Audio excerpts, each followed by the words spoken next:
علیہ السلام کی خدمت میں عورتیں آئیں، عرض کرنے لگے یا رسول اللہ اسلام میں ہمارے لیے بھی کوئی نفع ہے؟ حضور نے فرمایا کیا ہوا؟ کہنے لگی حضور ہمیں تو نقصان ہی نقصان نظر آ رہا ہے اپنے حق میں۔ حضور بتلائیں اگر آپ کے دین میں کوئی خیر ہے تو ہم کلمہ پڑھے فٹافٹ، باقی تو دنیا میں ہمیں اپنا نقصان ہی دکھائی دیتا ہے۔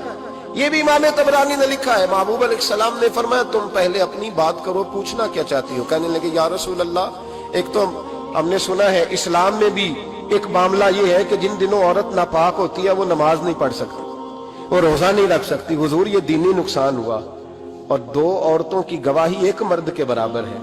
دنیا میں بھی ہمارا وہ کردار نہ ہوا جو کہ مردوں کا ہے تو حضور ہماری دنیا میں بھی نقصان ہے، دین میں بھی نقصان ہے۔ یا رسول اللہ یا رسول اللہ یا رسول اللہ صلی اللہ علیہ وسلم۔ آقا پھر تو یہ ہوا کہ ہفتے مہینے کے بہت سارے دن عورت ویسے ناپاک رہی، دین سے دور رہی، اور اگر وہ قومی معاملات میں کوئی کردار ادا کرنا چاہے پھر بھی اس کی گواہی دو عورتوں کی ایک مرد کے برابر، تو حضور دنیا کا بھی نقصان دین کا بھی۔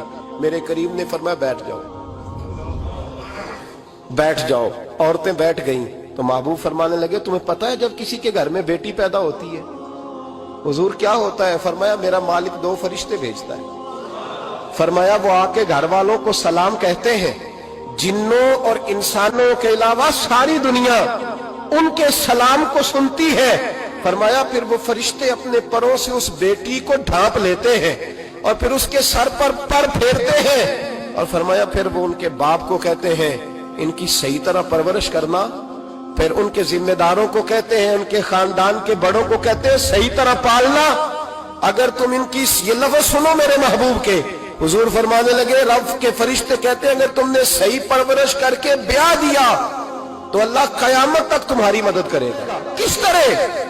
اللہ تمہارے رزق میں بھی تمہاری مدد کرے گا، اللہ دنیا کی مشکلات میں بھی تمہاری مدد کرے گا، اور جب مرنے لگو گے یہ شارحین نے قیامت تک کا ترجمہ کیا۔ شارحین فرمانے لگے گویا حضور فرما رہے جب تم مرنے لگو گے بیٹی کی پرورش کرنے والوں تو رب کریم تمہیں کلمہ یاد کرا کے تمہاری مدد کرے گا، اور نکیرین کے سوالات قبر میں آسان کر کے تمہاری مدد کرے گا، اور قبر میں جنت کی کھڑکی کھول کے تمہاری مدد کرے گا۔ میزان عمل پر تمہارے عملوں کا وزن زیادہ کرا کے اللہ تمہاری مدد کرے گا، پل صراط پہ تمہیں آسانی سے گزار کے تمہاری مدد کرے گا۔ میزان عمل پر اپنے محبوب کے ید اللہ والے ہاتھوں سے تمہیں جام پلا کے اللہ تمہاری مدد کرے گا، اور فرمایا تمہیں دوزخ سے بچا کے جنت میں ڈال کے رب تمہاری مدد فرمائے گا۔ یہ تمہاری مدد ہوگی۔ حضور نے فرمایا یہ تو ہے بچی کی پرورش، اور میرے محبوب نے فرمایا عورتوں تمہیں پتہ ہے جب کوئی عورت حاملہ ہوتی ہے تو اسے کیا ملتا ہے؟ بیویاں تو پہلی بات سن کے رونے لگی، ان کے آنچل آنسوؤں سے بھیگ گئے۔ محبوب فرمانے لگے جب کوئی عورت حاملہ ہوتی ہے تو رب اسے اسی طرح کا اجر دیتا ہے جس طرح اس مجاہد کو اجر ملتا ہے جو جہاد فی سبیل اللہ میں جاتا ہے، اتنا اجر اللہ حاملہ عورت کو دیتا ہے۔